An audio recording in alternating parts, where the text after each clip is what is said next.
Welcome to Off and Pacing for Snooze Cannington and Coburn. It's amazing what a little snooze can do. Great to have your company for another edition of Off and Pacing. Thanks to the team at Snooze for bringing us today's edition of it. Tim Walker with you. Hopefully you had a great weekend and plenty to work through this morning as we recap Winter Cup night. We'll do that very shortly with Matt Young and Ollie Cownie.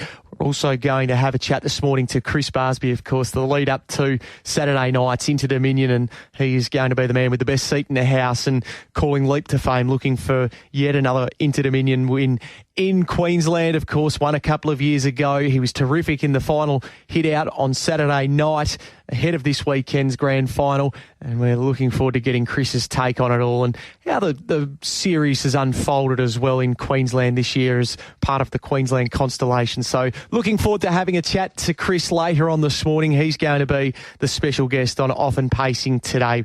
Very much looking beyond just WA. But, of course, there is still Pinjarra and Gloucester Park today. Some good racing at Pinjarra to look forward to today, and be good to get the thoughts of both Matt and Ollie on those meetings in just a moment. But let's welcome them in and get a recap of Friday night. First and foremost, hello to you, Matt Young. Good morning again, Tim. Hello, Ollie, and everyone tuned in. Ollie Cownie, good morning. Matt, Tim, great to be on with a great weekend of racing there. It certainly was. Hey, gents, why don't we just touch very briefly on Saturday night, first and foremost, if we can, at Albion Park and what we saw there. Matt, leap to fame, as Chris pointed out, and I think it's a good summation. He's playing chess and the rest, they're playing checkers. Yeah, I loved it. Chris is, he's getting himself ready to rock and roll for a great Inter Dominion call, and I think most of the week he'll be spent writing down different lines and having something prepared for leap to fame, because I just don't see how they'll beat him. I know he's drawn one, and that's a bit of a tricky draw. It's quite amazing to see his two worst draws that he could ask for, 1 and 8, and he's had 2 8s and 1 in the final. But which barrier 1 for any other horse is fantastic, but for him and his gate speed, it's a little bit of a query. So, yeah, it'll be an interesting final, but look, if he gets clear air, and I just see him winning. He's so far the best horse that we've got here in Australia and Australasia, and he's one of the best we've ever seen. So leap to fame, should be winning the Inter Dominion on Saturday night. Even some suggestion yesterday they might look to hold up. Ollie, could you see that happening? Yeah, I definitely think he's got better speed than people give him credit for. I think one of the last times he drew gate 1, it was inside of MacDan, and MacDan's a really fast beginner, and probably the horses in this race don't quite have that same level of gate speed. Sea Art's got pretty good speed, but speak the truth, he'll probably be trying to kick up underneath as well, so there could be a bit of a stagger effect, and if he was able to drive through and lead, it would make it all a lot more simple, but I really don't think it'll matter. He'll be able to get off at some stage, and it would just be far too good for them over the 3,100. He obviously came up against Don Hugo on the weekend there, and Don Hugo was probably pretty disappointing in the end, missing a place, and Leap to Fame was just a dominant winner again, but really no surprise given what he's done before that. It was pretty incredible to see him go around $1.50 in that race, given Grant had indicated earlier in the week he wanted to come off the peg. So, yeah, quite incredible, really. All right, let's turn our attention to Friday night, gents, and you have to go back to the 15th of March 2024. I can't believe it's that long since Mighty Ronaldo last won, but he's run a plethora of good races in between now and then. Good to see him back winning, now a 7-year-old. So I think it probably fits the bill of saying the old boy, Mighty Ronaldo, getting the job done there. Matt, what was your takeaway from the Winter Cup?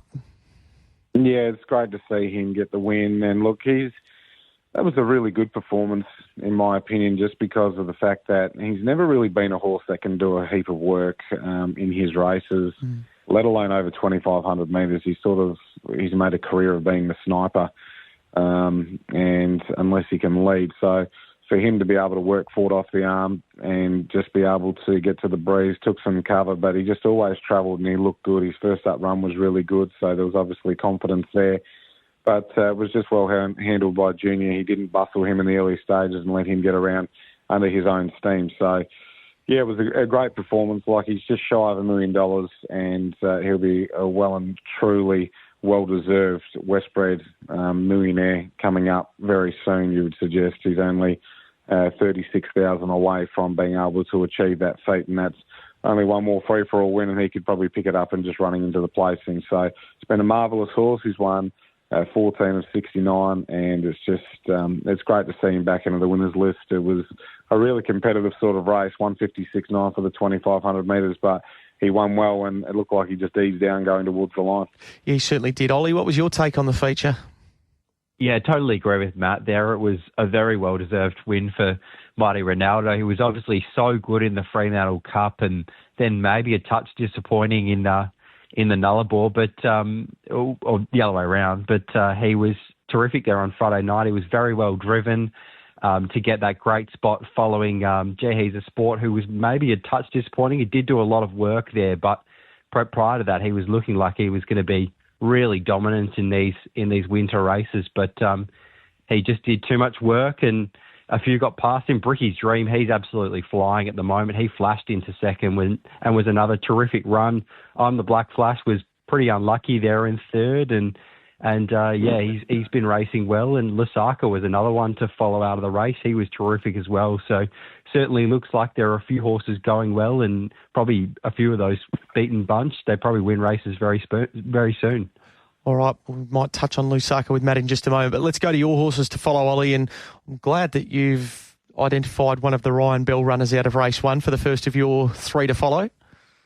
Yeah, gee, it was a strong 2-year-old race, that one, and when we had Ryan on the preview, he indicated that, a number of his 2-year-olds this year have good ability, and one of those, I think, is Majestic Lombo. He was a really good winner 2 starts ago, and then on Friday night, he didn't have the best of luck. He copped a little bit of a check there at a crucial stage, and he was already a long way back in the run, and he hit the line strongly there. He was beaten about a length in the end, and they got home 28-4, 28-3 in a 155 mile, which is really fast for the 2-year-olds there at Gloucester Park. So I thought that was a terrific effort, and he's certainly going to be one of the 2-year-olds to follow going forward in some of the better races.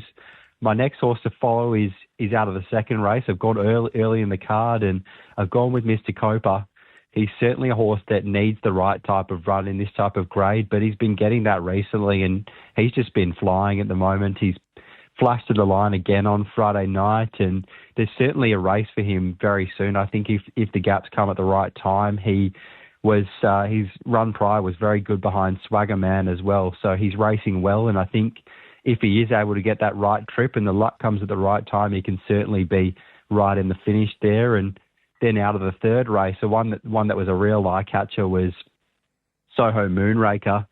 Got a long way back in the run. He was heavily backed before the race, and it was probably a little bit surprising given his outside back row draw. But the way he ran there, it made a lot of sense. He was terrific. They ran home a pretty quick last quarter, and Blaze On, who's going well at the moment, wasn't able to drop Soho Moonraker, who'd done a lot of work 3 wide on the track. So certainly a horse that's racing well and can win a race soon. All right, so there's Ollie's horses to follow in Majestic Lombo, Mr. Copa and Soho Moonraker. What about you, Matt? Yeah, I like the way that Butter Me Up hit the line. He's been a horse that I've been pretty keen on following for a little while, and I just thought in the depth of race that he was in on Friday night, he had a really good run, but it was just the way that he wanted to savage the line. He just couldn't get a clear run at them. So he looked to be bolting, and he just seems to be really starting to switch on as a racehorse, which is probably what was my big takeaway from Friday. Is he's really starting to learn when the gaps come. He was taking the gap really quickly, so I think he's becoming quite a nice racehorse going forward. So I think Butter Me Up's ready to win a race. I really like the way that Wine Gum got over the ground well late, was sort of held up coming to the turn, then got the late split, and that's sort of the dangerous game that we play as form analysts and punters with horses that get held up, is you're trying to assess how well they're going to get home if the gap did come. And the gap did come late for Wine Gum, and I thought the way that he really powered through the line was really strong, and looks like he's going to be able to pick up a race pretty soon. He's got a great deal of versatility to him as well, as we've seen in Metro Grade. So I think there's a race for him soon, and Lusaka just continues to stay into the horses to follow list. that was a good run on Friday night. This horse is flying and just needs 11. Ended up being a horrible draw. Would have rather even drawn 9. He's settled last and close enough to last, and then was sort of held up coming to the turn, and then switched to the outside with about 150 to go, and his last 150 was sizzling. I thought his performance was just brilliant. He's ready to win and really crying out for a barrier draw, and I think he'll be able to win a free-for-all race very soon. So Lusaka, Winegum and Butter Me Up are the 3 for me. All right, so Butter Me Up, Winegum, Lusaka for Matt. Let's get on to today and see what we can find from a winner's point of view. Ollie, you're going nice and early on the Pinjarra program. Yeah, kicking things off in race 2. I'm really keen to be with I Will Never Know in this race. I think it looks really suitable. He was terrific 2 and 3 starts ago over this lightning lap trip. They ran pretty good time, and he wasn't beaten far. He didn't have much luck 3 runs ago when making a 3-wide run over the lightning lap, which really isn't an easy thing to do. And then 2 back he led and was only just beaten. He ran second there, and I think this is easier. So he can get up on speed. He can potentially control it outside the leader, and if he's able to do that, I think he's going to be really hard to hold out. He just obviously took on Franco Motu last start, who was far too good, but will be good for most, too good for anything in this field. So I certainly think that's no knock, and he should be very hard to beat. The next race I was keen to play into was the Trot race 3. I thought this was a really good race for Elegant Peak to get back into the money somewhere. I thought she looked a really good 1x3 in this race. She was first up from a pretty solid spell last start, and she came off 30 metres there, and it was the 2100 metre stand start. So it's pretty hard for horses off handicaps over the 2100 to get into the race, and it was only beaten about 7 metres there, so it was a really good effort, and it was held up at a crucial stage as well. So I think plenty to take out of that run, and being on equal terms from the mobile looks really suitable here.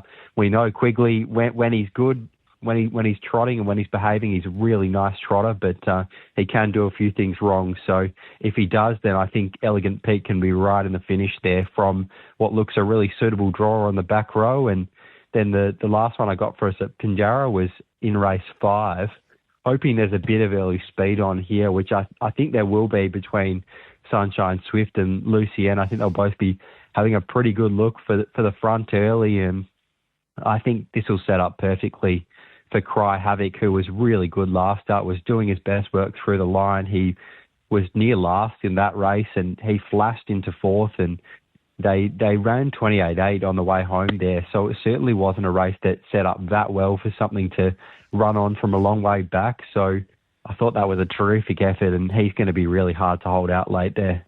All right, so that is I Will Never Know, Elegant Peak and Cry Havoc. What about you, Matt? Yeah, look, we'll go towards the back end of the program. I think Me Flash in race 6 will run a really good race. He's had the 3 runs back from a spell, and look, the form doesn't really indicate a huge amount, but he was first up, beaten 23 metres in a 156, and then beaten 15 metres, held up in a 153 at the mile, and then last start he just had to do too much work, and he weakened out of it in the concluding stages. I think he's a good on-speed runner. I think he'll run a really good race today, Me Flash. So I was keen on him, race 6, number 5. Then we go to race 8. I was very keen on Soho Honey Rider. I thought Soho Vesperlin looks the likely leader in the race, and I think Soho Honey Rider's first up run was brilliant, and I think can get the job done here. I think Soho Vesperlin will get Soho Honey Rider to the sprint lane. If you're playing the quaddie, you can be brave and just go one out with Soho Honey Rider. I think if there's one danger in the race, it would be Codename Marcus, just because if young AJ Markham lets rip on this horse and was able to get the advantage before the sprint lane and had that momentum, then Codename Marcus could really come into play as a horse that'll be hard to run down. But I think Soho Honey Rider, everything's pointing to her in this race, so very keen on her straight out. And if you do want to save on something, Codename Marcus. And last, I liked DJ's Big Boy. I was really keen on his chances here. I think he can get up outside the lead, and I think he can nearly control a race from the breeze, and I thought he'd run a really big race. So race 9, number 5, DJ's Big Boy. He comes into gate 3, gate speed from horses 1 and 2 underneath him. I expect him to be likely up outside the speed in the breeze, and I think from there the big fella can run a pretty good race. So race number 9, number 5, DJ's Big Boy, race 8, number 8, Soho Honey Rider, and race 6, number 5, Me Flash and My 3. Matt, keep rolling into Gloucester Park tomorrow night, the first of your plays coming up in race 4. Yeah, race 4, look, it looks like I've written down the wrong race. We'll go race 5. Okay. So, Tim, I've given you a bum steer there. That's okay. Look, race 5, we've got a good Warhol, looks incredibly hard to beat here. He'll be likely pretty short odds. He was unlucky on Friday night. I like the way that Fjord went last start, and I thought Fjord could just tuck in just in behind them. And with there being 8 horses as it stands right now, as we mark 9:22 on a Monday morning, there is 8 horses in the race, and I think there's a really good place chance for Fjord, and there's a small winning chance. In the event, I think he'll get close enough, small field, good turn of foot, like Fjord on an each-way basis, but obviously more for the place. And then we go down to the last, and I was really taken by the run of Lazarus Star last start. Second to Lazy Days in very good time, chased hard, showed brilliant gate speed. It's over a mile. I'm expecting Lazarus Star to lead early. Whether he holds the front, that's the big key, because Pinjarra Rocks has got an abundance of early speed, and over the mile they're likely to light the fuse with him. But I think Lazarus Star can win from either position, leaders back or in front. And I just thought the first up run just really put the writing on the wall that he's in for a good preparation. So race 9, number 3, Lazarus Star, and race 5, number 5 at Fjord on each way, but probably more for the place. Okay, and what about you, Ollie? I think you're going to the same 2 races. Yeah, and I'm seeing them exactly the same way as Matt. So hopefully it's great minds think alike, but we'll see how we go. I thought Got a Good Warhol found a really good race there in race 5, and he should lead and should be really hard to beat there. I also think Codename Elliot is flying as well. So if it is pace read evidence, then I certainly think he could also be another decent place angle. And then in race 9, I see it exactly the same way as Matt. I thought Lazarus Star would be incredibly hard to beat in this race. It was a really eye-catching return from a spell there behind what looks to be a pretty smart horse in Lazy Days. We saw Lazy Days win again quite impressively there on Saturday. So looks to be a good form reference, and I think Lazarus Star can be really hard to beat again in this race. All right, so that is for Ollie and Matt tomorrow. Okay, gents, good work today. Matt, you're no doubt getting ready for Pinjarra. Gets underway just after midday. Good day down there, so hopefully plenty of winners to be found, and do that on the Racing WA Harness X page as well. Absolutely, looking forward to it. See you, boys. Beautifully done, and Ollie, will catch up with you again tomorrow. Looking forward to it. Thanks, guys. There is Matt Young and Ollie Cownie. We'll take a short break. Up next, Chris Barsby will be with us ahead of Saturday's Inter Dominion final. It's amazing what a little snooze can do.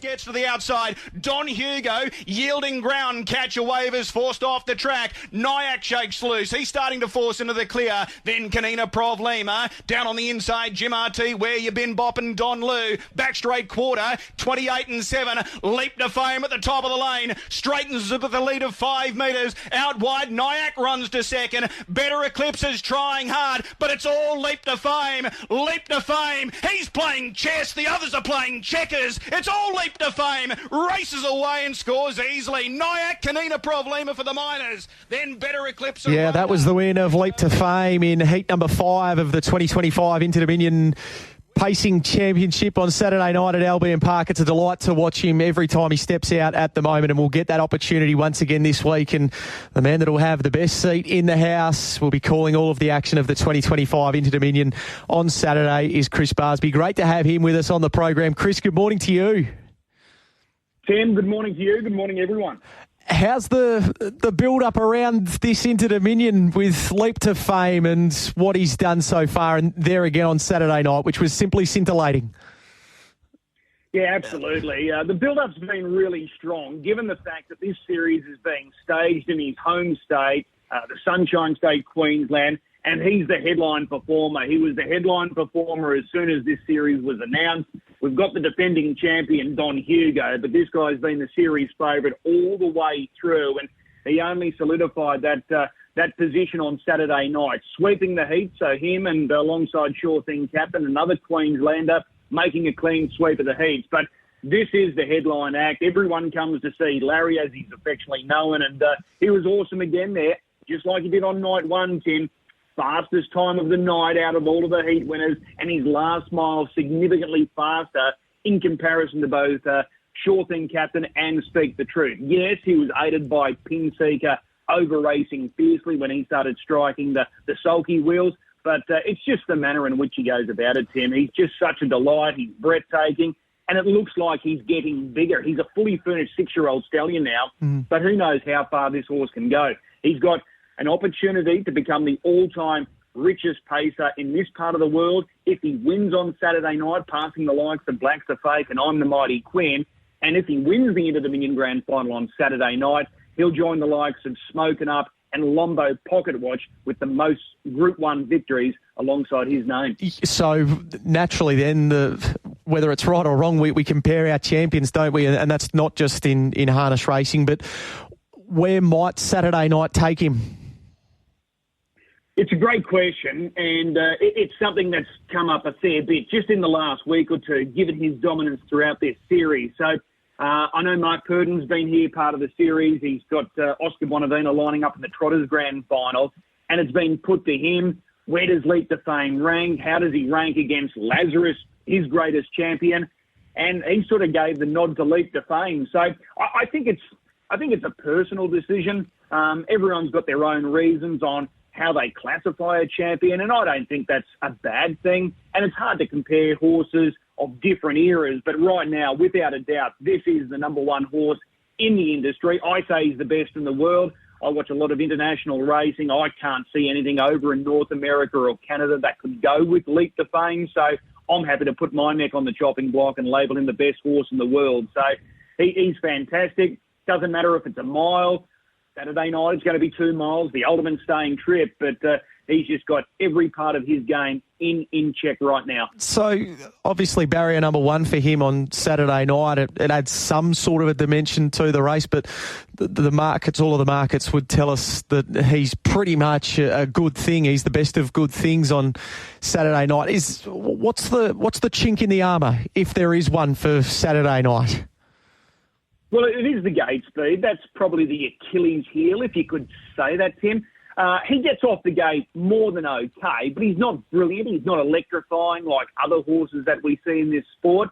Barrier 1 at the barrier draw function yesterday, they were just hoping that he wouldn't have barrier 8 again like he's had in both heats so far. And when young Jai Dixon, Grant and Trista's son, went up to do the honours, he turned over barrier 1. There was a little bit of a hush over the crowd when barrier 1 rolled out. So a number of horses were off the board by that stage. The fly in the ointment for this race on Saturday night, as far as the gate speed is concerned, could easily be See Art. Now, he crossed Leap to Fame, and it wasn't all that long ago. I think it was about 3 runs ago in the Lucky Creed, albeit Leap to Fame had barrier 2 that night, and I don't think Grant was, looking to fire him off the gate. He just allowed him to amble off the arm. Saturday night, it could be a little bit different. The fact that he's got barrier 1, he's the clear favourite. He knows what to expect with See Art at the start. So maybe that just switches the balance of power a little bit in favour of Leap to Fame. What was interesting, he was $1.10 to win the grand final immediately after that heat performance there on Saturday night. And then once the barrier draw was completed, most connections are jumping for joy when they land barrier 1 in any feature race. He drifted out to $1.20. He's now back into $1.18. Does he start any shorter? Possibly, because he's got this unbelievable following right throughout Australia right now. So it's going to be interesting to see how short he does start, but it looks like he could be one of the shortest priced favourites of all time for an Inter-Dominion Grand Final. Chris Barsby is with us. Thanks to the team at Snooze. This is Often Pacing this Monday morning. Just what you touched on there and the manner that he wins his races. So sometimes with these champion horses, as we look for the new storylines every time they win races, and we saw it recently in the thoroughbred side of things with Winks, but just listening to your calls as well, Chris, is it feels like that every time he steps out, there doesn't seem as if there's going to be any issue finding a story or finding the excitement and the enjoyment out of the way that he wins his races. Yeah, I think that's fair. It comes with pressure, Yep. And Darren Flindell went through this with Winks. He had to keep rising to the challenge each and every time, and I'm feeling that a little bit at the moment with Leap to Fame. I don't want to disappoint the horse, first and foremost. He's going to go down as one of the all-time greats of our code, so you want to do the right thing by him, and you want to justify it by giving him a big call each and every time he steps out, because every time he comes at the racetrack, he brings his A game. There's no two ways about it. So I'm looking forward to Saturday night. I think it's easy this week, given that he's chasing his second Inter-Dominion title, again in his home state. He won it 18 months ago. Interestingly, the last horse and I think the only horse that's won split Inter-Dominion Grand Finals over a couple of years was Black's a Fake. So, and this is the horse that he's looking to leapfrog as far as all-time prize money is concerned on the weekend. So I think it's going to be fairly easy to rise to this challenge. Look, he's been dominant. He's going to start a short price favourite like we just mentioned. But I think just the groundswell of support that's around this horse, and clearly he's our pin-up horse for the code, I think we'll be able to find a few good lines to drop in there for Leap to Fame on the weekend. Excellent, excellent. So that's the pacing side of things. The trotting side of things, you referenced it earlier on with Mark Purdon. So at the moment, we've got RC Phoenix, of course, drawn barrier number 1, the $2.40 favourite with Tab Touch ahead of Bet and Win. How did you see the trotters playing out this week? Well, the Trotters Grand Final, Tim, is the polar opposite of the Pacing Grand Final. I think you can make a genuine case for half the field here on Saturday night. The big winner yesterday following the barrier draw was the Victorian RC Phoenix for Chris Venozio. He's had no luck in barrier draws in both heat runs, and both heat runs have been superb. Well, he gets his prime opportunity here for the Grand Final after landing the inside draw. Some immediately wanted to speculate, does he have the speed to lead? Can he run a strong 2 miles? When you look at his body of work, it's enormous, RC Phoenix, and he's been really good in particular over the last 6 to 8 months. So I think he deserves to be favourite. Bet and Win the Kiwi. He's the only trotter that's made a clean sweep of the series so far, winning both heats. Yes, he's had good draws, and again, he comes up with a fairly favourable draw here on the weekend. I think he looms as the horse to beat. And like RC Phoenix, there's a few that want to knock him as far as his staying credentials are concerned. And I find that a little odd, given that he's a 2-mile Road Cup winner. That's the biggest trot race in Auckland that they have. So he's been able to conquer that mountain. I think he's going to be very hard to beat. But you can make really good cases for Parisian Artiste. He was dominant there on Saturday night. His last mile sectionally was awesome. You can make cases for London to a Brick, Oscar Bonavina. He's the enigma coming into this race. He's been, he was flat out unlucky on night 1. Good there on Saturday night, needed to be, but he got some bonus points that elevated him into the Grand Final field. Gus is just, going along super well, so I can't rule him out. And I think if you're looking for a long shot, Harry Stamper, he's been good in both of his heat runs. So I think this is going to be a really good contest, the Trotters Final. I think it's very open.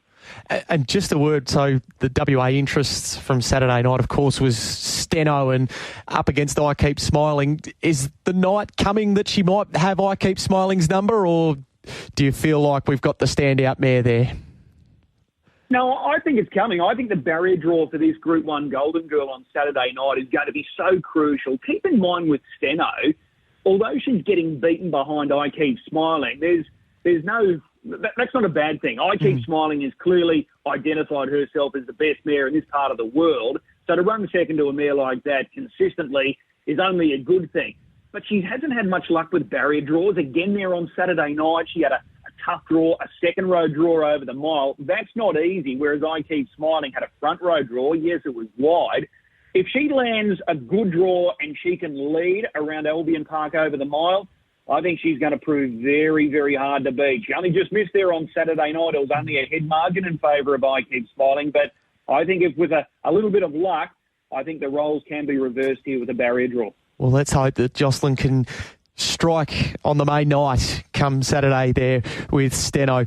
Chris, good luck Saturday. It's been great to watch so far, and it feels like the Inters with this love that it's been given by Queensland, and clearly the $1 million final that's going to be there on display on Saturday night. It feels like it is back, and it's made itself a nice new home there in Queensland through the Constellations. We appreciate your time this morning. I appreciate the interest. Anytime, Tim. There is Chris Barsby with us, our special guest this morning, ahead of the 2025 Inter-Dominion final this Saturday night at Albion Park. Of course, leap to fame, $1.15 at the moment with Tab Touch. Well, that brings us to the end of Off and Pacing for this morning. Thank you for listening in this morning. Thanks to the team at Snooze for bringing us this edition of Off and Pacing. And don't forget, Pinjarra today, all of the action from just after 12 o'clock, the Racing WA Harness X page. Matt Young will be down there with all of the interviews pre-race, so make sure you stay tuned for that. We're going to take a short break. When we come back, we've got our previews from the East Coast coming in. We've got Scone to look forward to today, and we've also got racing coming our way from Pakenham with a preview not too far away. So stay tuned for that. But up next, it will be Scone. Short break. Back with more in a moment. You win some, you lose more. For free and confidential support, visit gamblinghelpline.org.au.